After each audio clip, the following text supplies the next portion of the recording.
This map is all about themes, and the action the player does are meant to reflect what happens in the diary entries. The player needs to turn the valves in order to progress, but at the same time, things go bad every time this is done. The level gets darker, the sound of someone being trapped gets louder, and the water lurker seems to be coming closer. Everything tells the player not to turn the valves, yet it must be done. Something that reflects how Daniel feels in the diaries.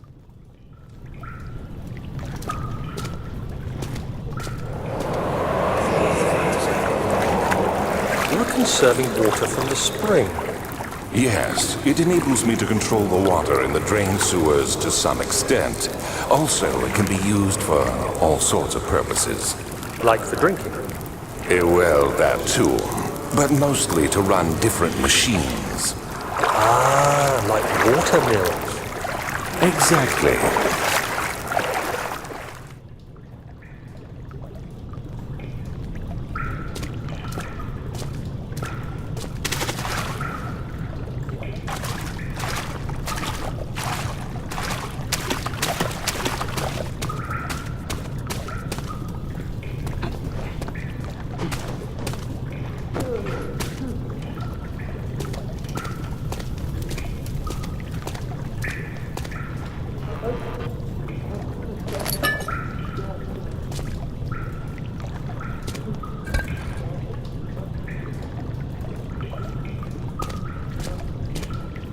The inspiration for this level came from me visiting the Basilica Cistern in Istanbul.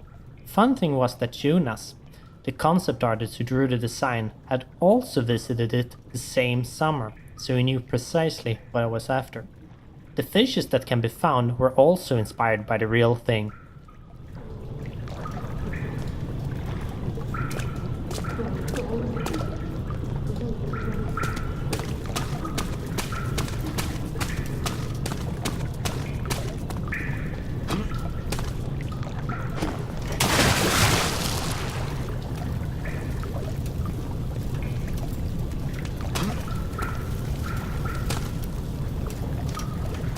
August 1839. There is no denying that Alexander puts a lot of faith into what I can only describe as magic.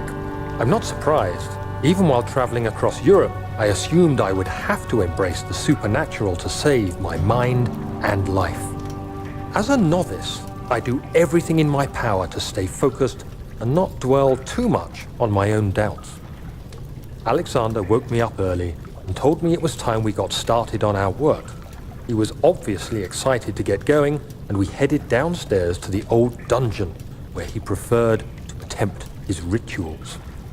It turns out that Alexander is a true Renaissance man, paralleled only by Da Vinci, I'm sure. He showed me several rooms fitted for specific research, such as anatomy studies, alchemy, and botany. The crown of Brennenburg must be the inner sanctum, a most hallowed ground where we shall attempt to permanently banish the orb's shadow.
August 1839. I could never be certain until today that I was on the right path.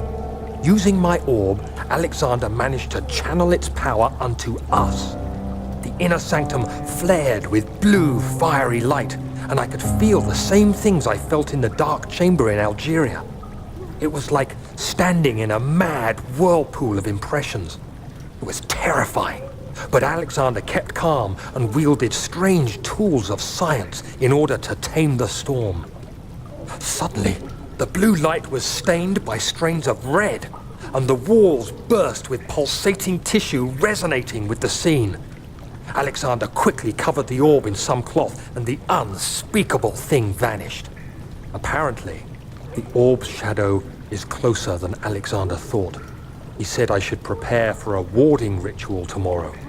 I'm not sure what he expects, but I have a bad feeling about this.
August 1839.